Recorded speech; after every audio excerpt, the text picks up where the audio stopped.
The Beatles hadn't happened here yet, so like, who's going to want to play what? I wasn't, I was playing the Dixieland, stuff like that. So, but his sister was married to an attorney. She was only 3 or 4 years older than us.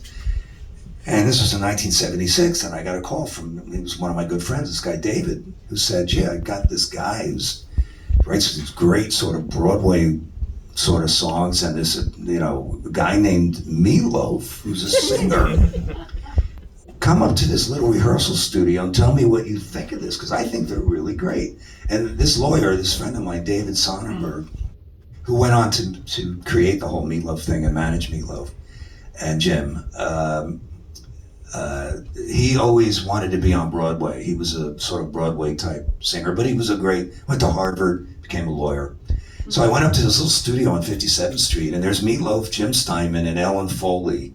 And they had 3 songs, not totally done, but they had Paradise by the Dashboard Light, and You Took the Words Right Out of My Mouth. And I'm in this room that's probably 25 square feet. It's small. It's about as big as the stage, with Meatloaf singing at the top of his lungs, and Jim Steinman playing the piano. And so David and I went out to dinner afterwards. I said, well, it was very boisterous. I get it. It's kind of like, Hair. Jesus Christ Superstar. It's not really rock and roll. It's, but I could see it, And the guy is definitely, Meatloaf, a presence. And a couple weeks later, he calls me, and there isn't a label in the world that'll touch this guy, but we want to make a record. Do you think you could get Roy to do it? Roy Bittan, in the East Street Band's pianist. I said, yeah, probably. We were not doing anything at that time. This was in late 76.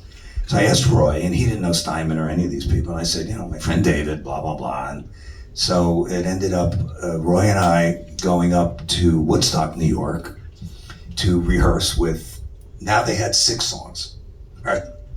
They had Paradise by the Dashboard Light, Bite Out of Hell, You Took the Words Right Out of My Mouth, and 2 out of 3 Ain't Bad, and 2 others I don't remember the name of them because I didn't play on them. Because after we recorded, Todd Rundgren produced that record incredibly well. He was still is, amazing producer. We recorded Paradise by the Dashboard Light, You Took the Words Right Out of My Mouth, and Bound Out of Hell.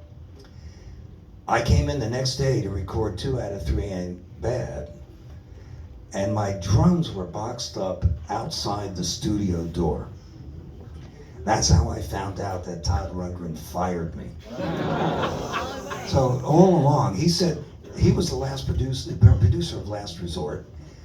This guy, Steve Popovich, who's the late Steve Popovich, a lovely guy, had his own custom label through Epic called Cleveland International. He financed the record. Todd wanted his own band, Utopia, to be the band. Steinman insisted it be me and Roy, because Steinman loved Bruce. And here he had 2 main guys in the rhythm section. And so Todd didn't like the way I drummed at all. And Todd and I are friends, notwithstanding the fact that he fired me. But that's how I found out. The drums were packed up in the cases, and he did those 3 other songs with a great drummer, Willie Wilcox, I think his name was. He had the motorcycle drum set with Utopia. And 2 out of 3 was a big AM hit, but the other ones were huge FM hits. So I played on those. And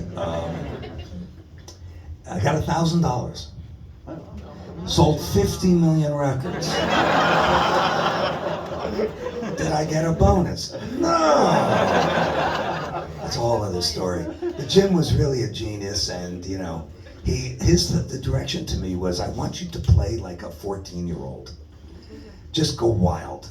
And so you can't, I can see it, but picture at the end of every song, the drums get wilder and wilder, and I start knocking over cymbal stands in the studio. That's how wild he wanted me to get.